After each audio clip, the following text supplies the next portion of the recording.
संवाददाता हिमांशु मित्तल इस वक्त हमारे साथ कोटा से जुड़ चुके हैं, बातचीत करते हैं। हिमांशु, निश्चित रूप से जब कोई परीक्षा होती है तो उससे ज्यादा चिंता और चुनौतीपूर्ण होता है परिणाम का दिन, चाहे आप कोई भी परीक्षा ले लें। तो आज तो ये लोकतंत्र की परीक्षा है, क्या कुछ वहां पर देख पा रहे हैं तैयारियां? बिल्कुल आशीष, आपने बहुत सटीक सी शुरुआत की है। जब चुनाव के नतीजे आ रहे होते हैं, कितनी भी मेहनत की हो, आप जीत को लेकर के कितना भी आश्वस्त हो, लेकिन नतीजों के साथ में जब तक जीत पर मोहर नहीं लग जाती, जब तक ईवीएम अपने जो रिजल्ट्स हैं उनको नहीं बता देता, तब तक आपकी जो धड़कनें हैं वो पूरी तरह से बढ़ी हुई होती हैं। और फिलहाल तमाम जो नगर पालिकाओं के चुनाव के नतीजे जब आ रहे हैं तो धड़कनें बढ़ना लाजमी है। कोटा की बात करें तो कोटा के रामगंज मंडी और इटावा दो नगर पालिका में चुनाव हुए थे और आज फैसले का दिन है, आज नतीजे का दिन है। आज किसकी किस्मत किसके साथ होगी और किसके सर जीत का सेहरा सजेगा, ये तय होगा। 9 बजने के साथ में जो काउंटिंग की जो प्रक्रिया है वो शुरू हो गई है। बहुत ज़्यादा नतीजों के लिए लंबा इंतजार नहीं करना पड़ेगा। 8 राउंड में ये जो प्रक्रिया है वो पूरी होनी है। आपको बता दें कि इटावा की बात करें तो इटावा में कुल 35 वार्ड हैं, जिनमें 138 प्रत्याशी हैं जिनके भाग्य का फैसला होना है। इटावा की बात करें तो इटावा में ये दूसरा चुनाव है, नगर पालिका बनने के बाद में ये दूसरा चुनाव है। पहली नगर पालिका में बीजेपी ने जीत के साथ में इस नगर पालिका पर कब्जा किया था, लेकिन इस बार जो है वो टक्कर कांटे की है।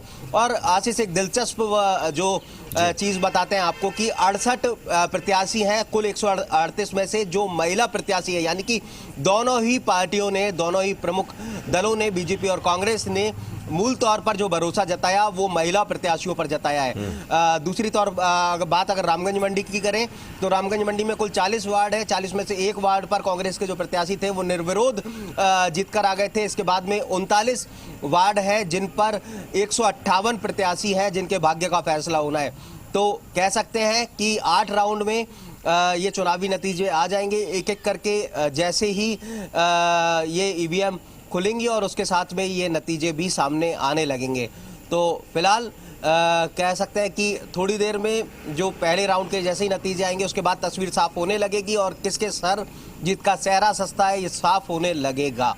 बिल्कुल, बहुत सारी गाइडलाइंस हैं, उसके हिसाब से भी तैयारियां जाहिर तौर पर की गई होंगी। जब भी परिणाम आते हैं तो उसके बाद कई ऐसी तस्वीरें उभरती हैं जहां पर प्रशासन की जिम्मेदारियां बढ़ जाती हैं, क्योंकि जुलूस निकलने लगते हैं। कई बार दो राजनीतिक दलों के जो समर्थक हैं वो आपस में भिड़ जाते हैं। ऐसी परिस्थिति ना बने, इसकी क्या तैयारी?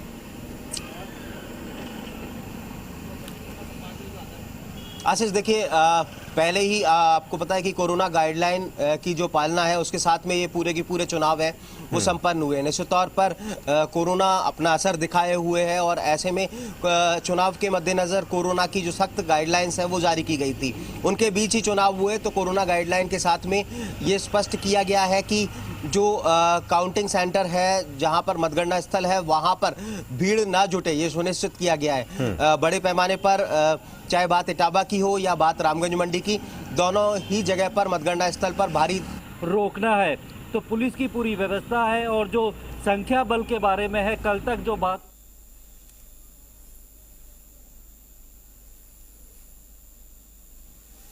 बिल्कुल हिमांशु, अब आपने बताई तैयारियों के बारे में, आप जानकारी दे रहे थे, बहुत सारी बातें हैं। दरअसल कल की स्थिति को देखें, जो किसानों से जुड़ा हुआ पूरा आंदोलन चल रहा है, आप किसानों के बीच भी गए थे।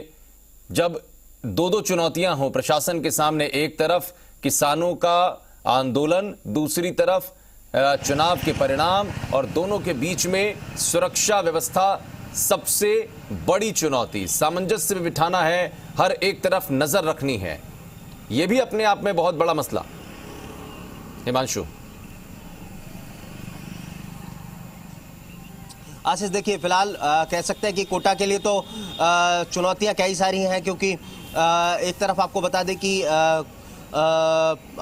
कि चुनाव के नतीजे तो आ ही रहे हैं, दूसरा किसान आंदोलन चल रहा है। तो किसान आंदोलन हालांकि कल एनएच जाम था तो पुलिस के लिए बड़ी चुनौती थी। पूरे जो ग्रामीण क्षेत्र का पुलिस जाप्ता है, ग्रामीण क्षेत्र के जो तमाम डीएसपी रैंक के अधिकारी हैं, थाना अधिकारी जो है वो बड़े पैमाने पर जुटे थे। वो विरोध प्रदर्शन पूरा हो गया, लेकिन आज की चुनौती तो पुलिस के सामने फिलहाल शांतिपूर्वक मतगणना को लेकर के है कि पूरी जो मतगणना की प्रक्रिया है वो शांतिपूर्वक हो पाए। रिजल्ट आते हैं जब पुलिस पूरी तरह से मुस्तैद है और जब रिजल्ट आते हैं, और मुझे लगता है कि संभवतः आप रेलवे स्टेशन के आसपास है क्योंकि आवाज आ रही है, वहां के अलार्म जो हैं और कॉशंस की आवाज आ रही है, तो क्या कुछ वहां पर भी आप हाँ अच्छा आएंगे हिमांशु, आपके पास आएंगे?